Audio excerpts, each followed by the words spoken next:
O Recuncho dos Libros, o programa da Radio Pública Municipal no que imos repasar a actualidade da Biblioteca Pública Municipal Enrique Rivera Rouco. O Recuncho dos Libros, o espazo para a lectura de Radio Eume. Pois luns 20 de abril é, como sempre, tempo agora en Radio Eume para desfrutar da literatura neste recuncho dos libros, porque ao longo dos vindeiros 20-25 minutos imos debullar a actualidade, neste caso literaria, que nos ofrecen dende a Biblioteca Municipal Rivera Rouco, e nada mellor que volver contar unha semana máis coa nosa bibliotecaria favorita, Anabel Alonso. Moi boas. Hola, boa semana. Boa semana, sí, e como sempre, a semana que imos inaugurar con novidades ou con recomendacións que nos chegan dende a biblioteca, porque son sempre nos traes novidades ou son recomendacións así. Non, que hai de todo. Estas que vos traigo, estas primeiras que recomendamos sempre son novidades. Despois xa as que recomendamos nas seccións de martes de cómico, de xoves de película e de libro, ou nas de entreversos, esas sí que son, poden ser tanto novidades como non. Pero estas que vos traigo en primeiro lugar son libros que están na estantería de novidades da biblioteca. A hora de escoller un novo libro, un novo título que chegue á biblioteca, cales son os criterios que seguides? Valórase as peticións dos veciños, dos usuarios? Sí, por suposto. Aí existe, digamos, esa posibilidade de facer unha desiderata, de propoñer unha compra, no, para o fondo da biblioteca, e se consideramos que é axeitada para o noso catálogo, pois sí que o facemos e que marcamos. Xa falábamos outro día con respecto ao libro de Posteguillo, que dicías que era un autor que, por exemplo, sí que era moi seguido aquí na biblioteca. Sí, non? sí. Digamos que hai determinados autores que cando xa se está empezando a sonar que teñen un libro novo ou algo así, as nosas usuarias máis fieis xa nos están preguntando: oye, xa tedes o libro novo, vades a coller o libro novo de tal autora, ou de... Bueno, estes que xa sabes que son os super éxitos, os bestsellers de sempre, ou libros que, por exemplo, están soando por algunha circunstancia moito nas redes, como pasaba con Comer as flores, ou con ese tipo de libros que teñen moita repercusión mediática, ¿no? Por exemplo, os premios Planeta, estas cousas. Por exemplo, recomendamos, se te lembras, a semana pasada, o libro de relatos de Ismael Ramos, A parte fácil, e resulta que estes días da semana pasada deronlle un premio, e un premio super interesante, además, porque é a primeira vez que é un premio de relato, o premio Henry, e é a primeira vez que o consigue unha persoa do Estado español. Carai. Por un conto en galego, o sea que maravilla, verdad? Sí. Pois ímonos xa meter en fariña, non? Comezamos, como sempre, con recomendacións para os máis pequenos, e hoxe en castelán que temos?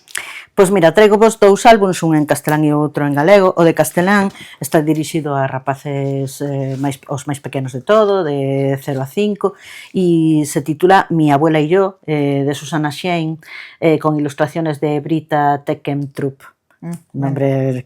Si se pronunciase así. Moi bonitas as ilustracións. As ilustracións son preciosas, a verdad, además con uns toques así brillantes, sí, que creo que a rapazada máis pequena lle vai a encantar, e é un conto especialmente axeitado para que unha avoa lla conte a un neto ou unha neta, porque é precisamente esa historia. É unha osa avoa que está falando co seu netiño, ¿no? Sí. Explicándolle como a súa chegada foi para ela a maior ilusión da súa vida, ¿no? E como vai debullando esa relación entre neto e avoa, con unhas ilustracións, unhas preciosas ilustracións e con un ton así moi calmado e moi amoroso e moi cariñoso. Que isto pertence como que a unha colección, non? Porque hai tamén Mi abuelo e yo, Mi hermana e yo, Mi hermano e yo, sí, temos máis de feito nos na biblioteca aparte deste. E realmente, son moi bonitos, e logo teñen esa mensaxe super cariñosa e entrañable, e para que, por exemplo, unha avoa lle conte un conto a un dos seus netos ou netas, me parece precioso. Sí, a verdade é que é moi bonito, e iso que chama moitísima atención, eses brillos que saen aí. Eses brillos prateados que están aí en todo o libro, con unhas cores aí moi suaves, non? Como se fosen na noite ou no anoitecer, uns tons azulados, moi bonito, a verdad.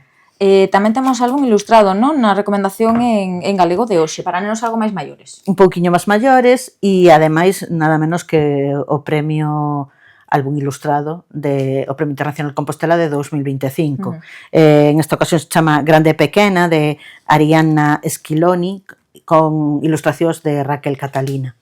É precioso este libro, a mí me parece unha preciosidade. Parecen pinturas ou óleos. Sí, é preciosísimo, casi todo, o sea, é como unha base de branco e negro e verdes, e despois algúns toques de cor, e conta unha historia preciosa dunha persoa dunha muller que vai crecendo ata nunha vila do rural, nun pobo, hasta que a súa casa se lle queda pequena, e entón vai en marcha á cidade.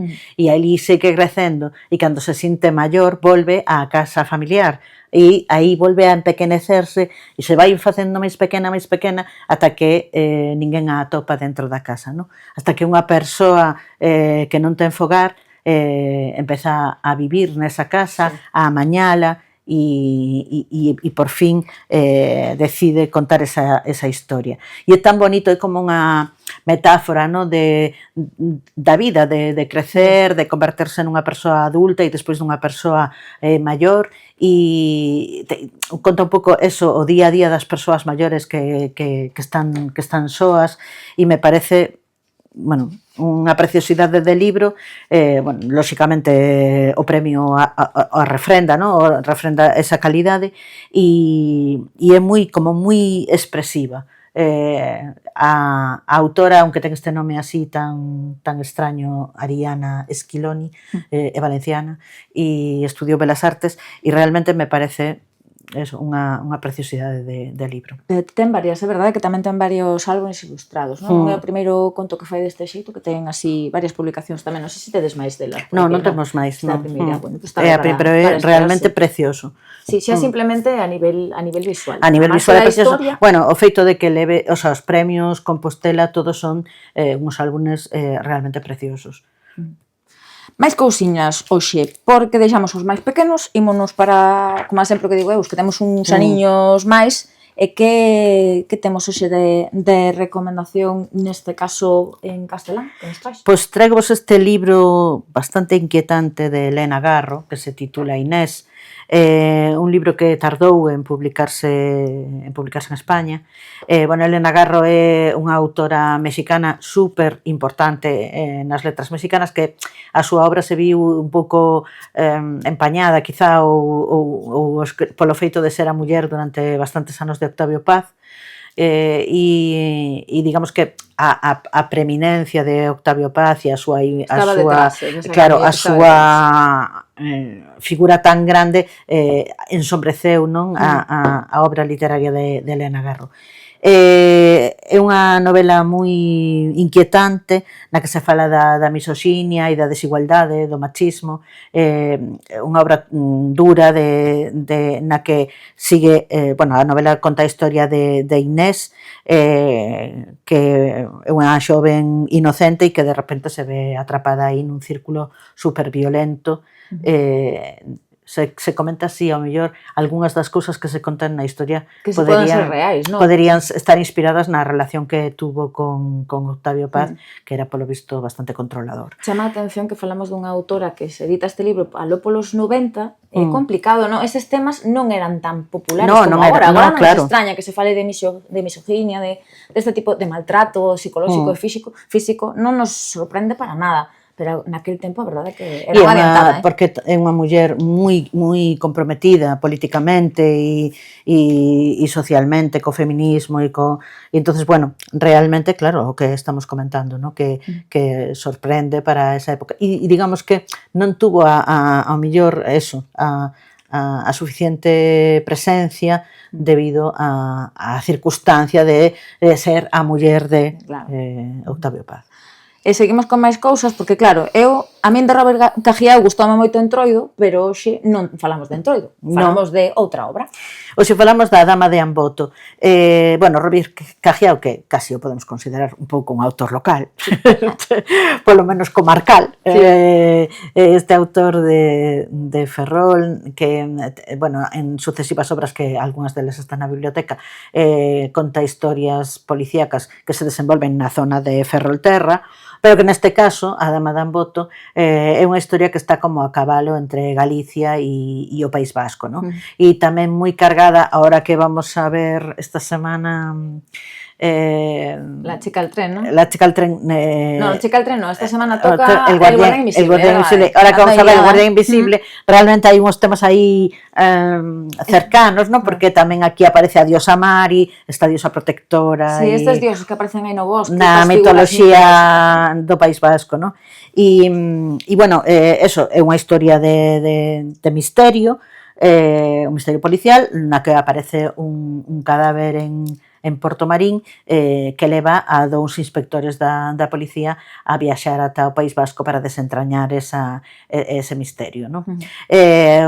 Robert Cajiao, aparte de pola súa literatura que é moi coñecido nesta zona, e tamén agora mesmo un pouco de estrela mediática, digamos, por estas recomendacións que fan literarias nas redes sociais, desde a súa librería, que acaba de montar unha librería en Coruño, bueno, recuperar unha librería que pechara e volveron a abrir, a librería Lume, e ela e a rapaza que dirixe a rapaza que leva a librería de Clarión, xuntos fan moitísimas recomendacións literarias.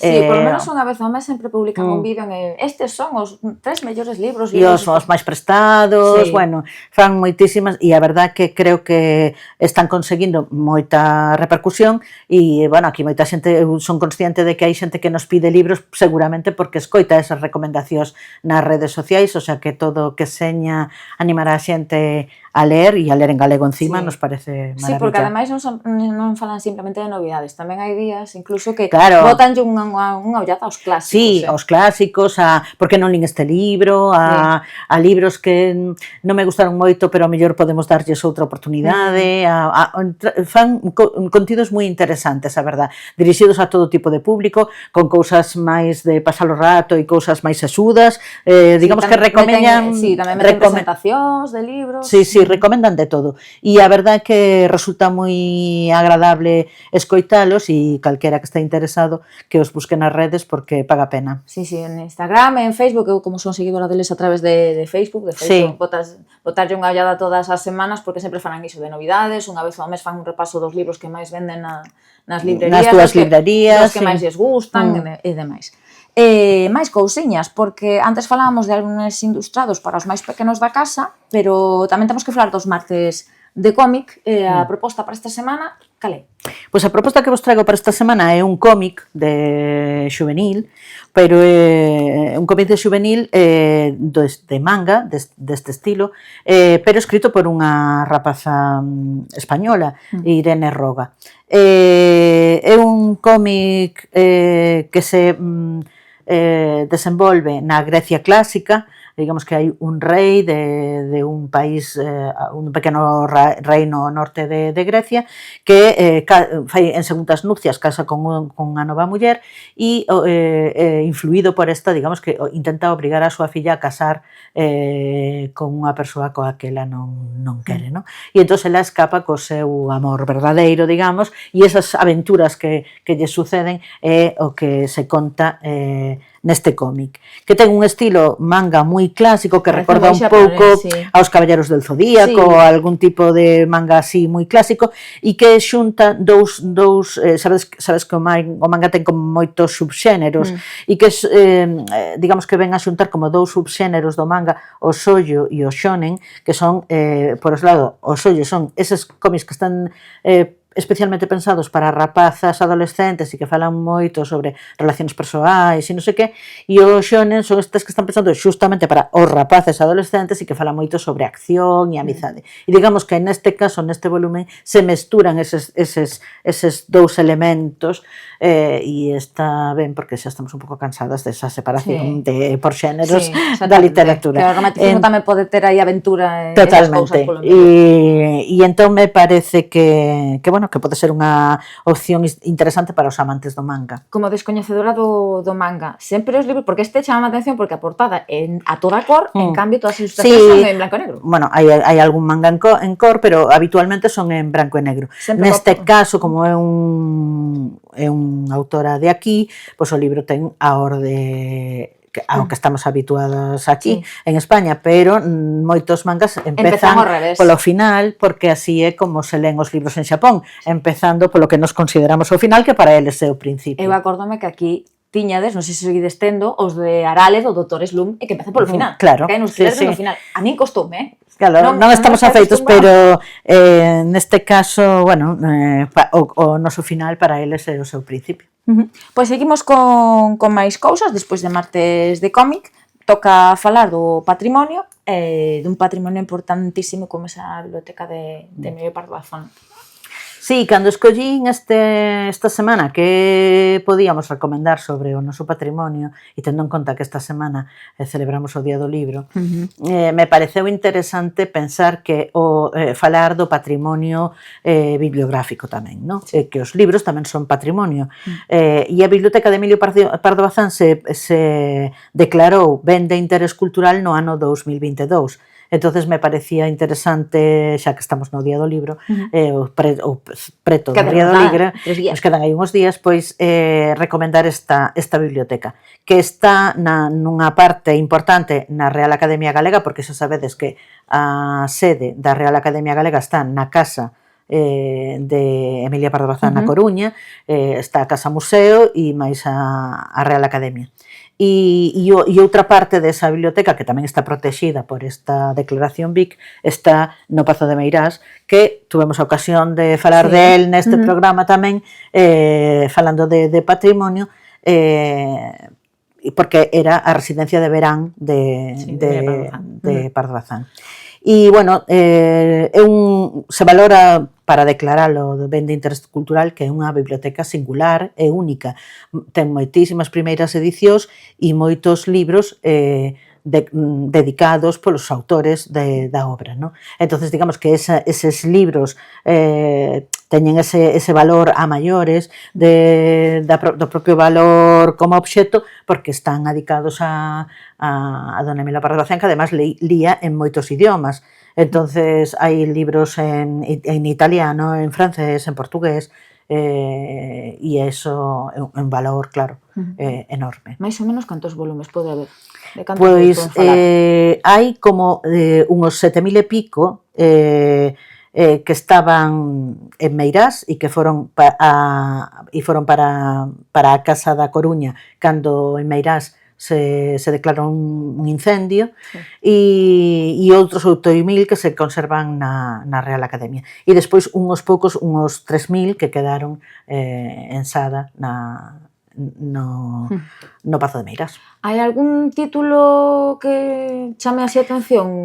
Porque falabas de primeiras edicións. É que hai moitísimos, o sea, pero desde libros de Garibaldi, libros de Cuvier, libros, que falábamos, adicados a ela, entonces moitos moi interesantes, a verdad. Por exemplo, hai un libro de Lady Cook que foi sufraxista e a primeira muller americana que se convertiu en axente de bolsa, ou hai un libro de Solá, por exemplo, de Émile Solá, bueno, moi interesante, a verdad. Seguimos con máis, deixamos a Emilia Pardo Bazán, ímonos aos mércores de entreversos, porque esta semana temos unha protagonista. A semana pasada falábamos dun poeta galego, hoxe falamos dunha poetisa, de Elvira Sastre, non? E levamos aí engadindo varios poetas novos aí días consecutivos. Elvira Sastre, que naceu no 92, unha cativa, e que, bueno, ten moita repercusión. Este libro tuvo, bueno, traigo vos Adiós al frío, pero na biblioteca tamén temos 43 maneras de soltarse el pelo, e tamén unha novela, Días sin ti, que gañou o premio Biblioteca Breve no ano 2019. É unha poeta, además, moi activa en redes, que a xente nova a coñece, e bueno, me parecía interesante porque é unha poeta popular, digamos, bastante popular. Este libro en concreto, Adiós al frío, é un libro no que se fala un pouco, é como unha especie de poesía da experiencia, non? Fala un pouco da poesía, o sea, é como se vertes un pouco aí parte da súa vida, non? De un pouco o que temos falado en outras ocasións respecto á narrativa da autoficción, pois aquí tamén hai un pouco de eso, non? Da poesía da experiencia propia. E bueno, a pesar de que conta esos problemas ou meditar sobre a dor ou sobre cousas difíciles na vida cotidiana, sempre con unha visión como moi positiva e con moita fe na vida, no? Digamos que creo que por aí vai o título, no? De adeus ao frío, no sentido de adeus ao negativo, ao non sei que, e digamos que como unha vontade de ir a cara a unha vida máis luminosa, non? Chama moita atención que cada vez que falamos de poesía semella que é moito máis fácil empregar o que nos pasa a nós mesmos para escribir poesía que, por exemplo, para facer un texto de narrativa, non? É un xénero, non? Que se acomoda máis ás experiencias vitais. O que pasa é que tamén hai que escapar a veces dos tópicos, porque logo hai grandes poetas que fan poesía social ou que fan outras cousas, non? Pero é certo que a vida propia, a propia experiencia como materia poética ou narrativa está de moda, non solamente na poesía, tamén na narración. Estes libros que estamos vendo, pois por exemplo de Berta Dávila, que teñen tanto éxito, que contan cousas persoais, non? Cousas da súa vida. Falábamos de Comer as flores a semana pasada, tamén, que parte de experiencia persoal. Claro, ou os libros de Sara Mesa, Oposición, ese libro maravilloso de cando ela estaba preparando a oposición, non? Entón, quero dicir, creo que hai moitas cousas que se está usando moito a experiencia propia, porque hai experiencias propias que son universais. Claro. Axudan a conectar máis co lector, claro. Totalmente. Isto que me pasa a min podelle pasar a calquera. Claro, sí. Inda a semana pasada, a raíz de que esta semana celebramos o Día do Libro, nesta actividade que temos de Relendo a Vida, falamos da literatura e da lectura como unha ferramenta terapéutica para sanar, non? E unha das cousas nas que se facía fincapé era precisamente esa, non? Que identificarte con un personaxe dunha historia pode axudarte a non sentirte tan soa, a sentirte máis acompañada, a pensar que non eres a única persona no mundo ao que lle está pasando eso, sino que hai máis xente como a ti e que todas as e ver como, digamos, sentir como esa compañía, ¿no? Que nos axuda a sentirnos un pouco menos sós. Xa falábamos antes de que comezáramos con este programa, a raíz desa presentación de Non me rompí del todo, dese libro de María Timiraos tamén, que ela recolle experiencias propias que a verdade é que podemos vivila calquera de nós, dende unha depresión posparto a unha caer no acoso escolar, é dicir, son cousas que non. E vimos de presentar o libro de Anxo Vidal, que tamén fala dunha experiencia persoal. Ao final, digamos que a escritura e a literatura e a lectura poden funcionar tamén como unha ferramenta para axudarnos a superar as cousas que nos pasan e axudarnos a entendelas mellor. Porque a veces hai un artista que é capaz de poñer en palabras eses sentimentos que tes ti e que non consigues verbalizar. E entonces me parece que eso pode resultar moi sanador. Sí. Para falar do noso seguinte tema, ese xoves de libro e peli, non vamos falar de experiencias persoais, pero sí falamos de lendas, porque se antes abordamos o tema de Robert Cajiao, de como utilizaba certas crenzas e lendas e demais para os seus traballos, a proposta desta semana do xoves de libro e peli, neste caso do Cineforum, tamén unha lenda, a lenda do Basa Juan, neste caso que temos en El Guardián Invisible. Sí, vamos a ver no Cineforum, que xa chega a súa terceira película, vamos a ver El Guardián Invisible de Dolores Redondo, nesta versión cinematográfica de González Molina, e é certo que se fala o que falábamos antes cando estábamos falando de Robert Cajiao, ¿no? Que se fala desa mitoloxía vasca do País Vasco que ten moita influencia no que está sucedendo, no misterio que hai de fondo. Este é o primeiro libro da serie, da triloxía, polo tanto tamén a primeira película, o sea, que non saiba nada deso pode velo tranquilamente porque é autoconclusiva, o sea, hai unha solución, digamos, non deixa a historia. Non teñen nada que ver unha primeira coa segunda, é dicir, podense ver, son deixa a historia, claro, deixa a historia concluída, aínda que, digamos que, se ves as tres películas, ves que hai elementos que están nas tres, ¿no? Pero entendes moitas cousas, claro, sí, e comprendes mellor as relacións dos personaxes e todo eso se ves as tres películas, ou se les os tres libros. Pero en este caso podes ver unha sola sin ningún problema. E, bueno, unha peli moi interesante, con un ambiente moi oscuro, sempre está chovendo, que favorece, digamos, ese misterio, non ese, en certa medida, non terror, pero sí que hai algúns elementos como un pouco de película de medo.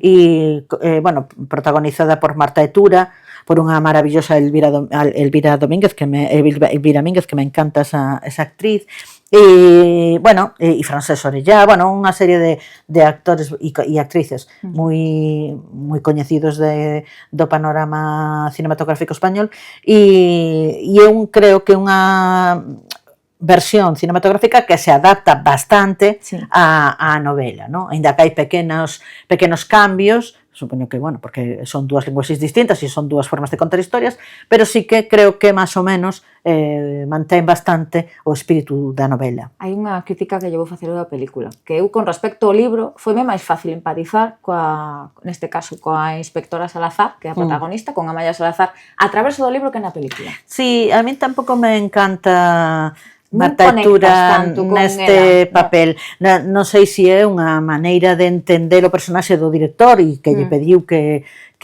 fose así, é máis fría, digamos. Sí, como que está máis aillada, non hai esa relación, non sei, é como que é nin frío nin calor, non? Sí, a mí tamén me pasou isto, non?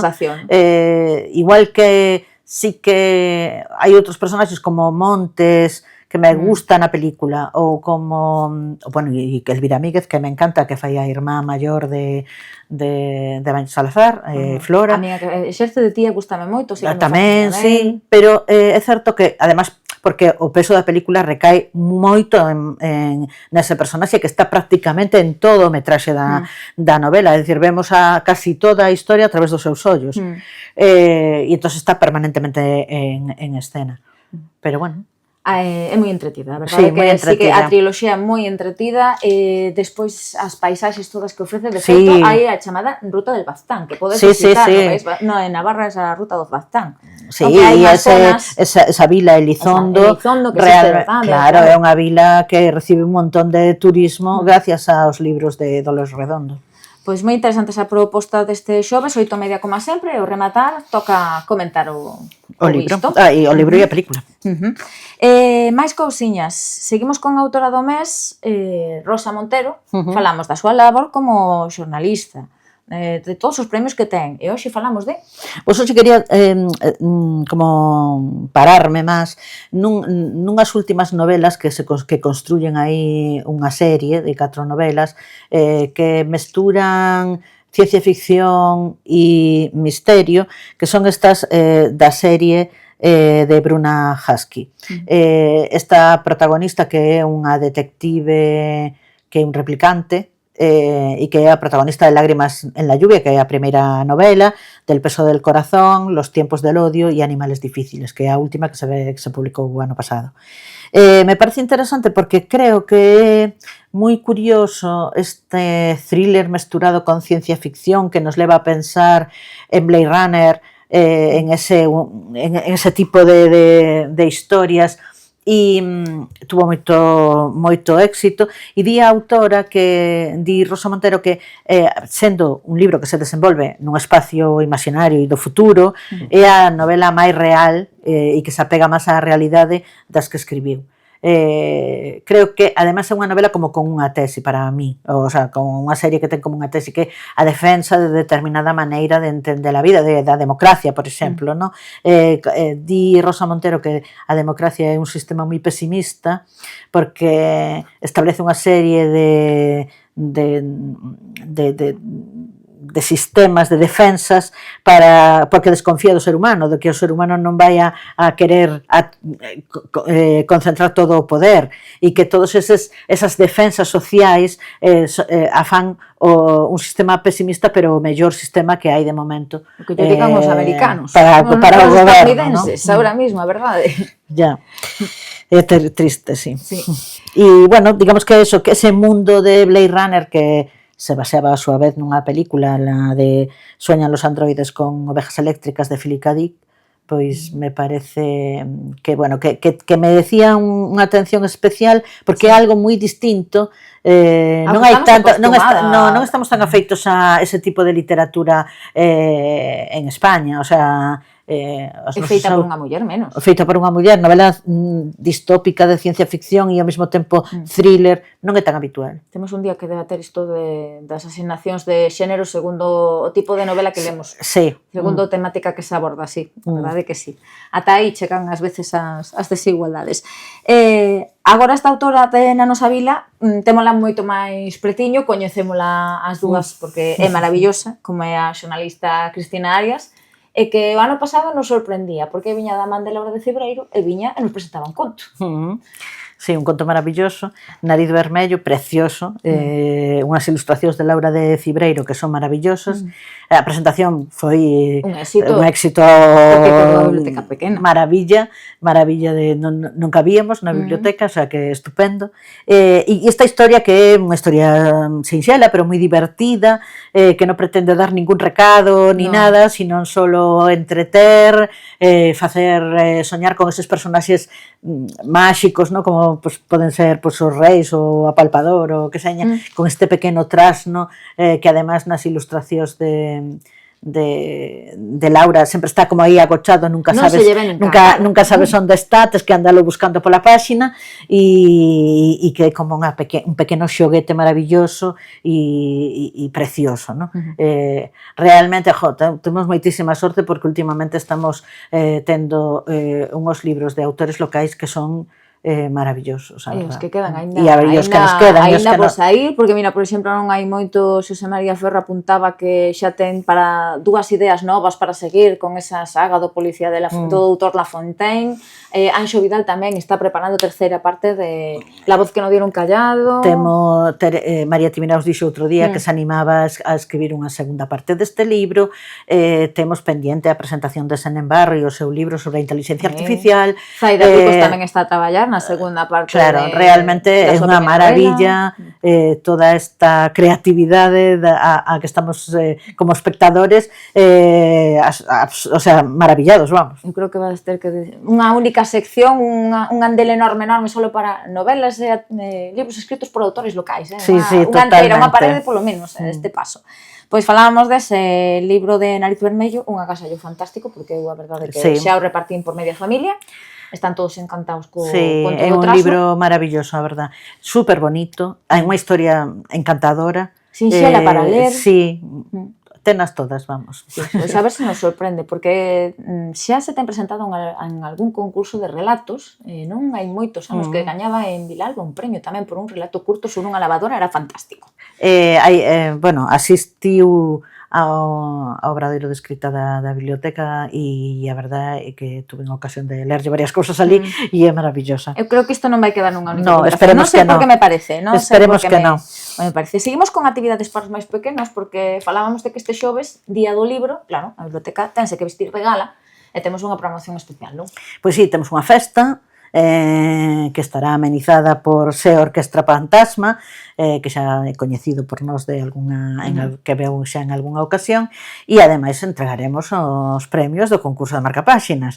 É dicir que ese día esperemos que todas as persoas que presentaron, todos os nenos e as nenas que presentaron marcapáxinas ao concurso veñan a saber se son os gañadores e regalaremos eses marcapáxinas gañadores a todos os que vos acheguedes por aquí e celebraremos o Día do Libro.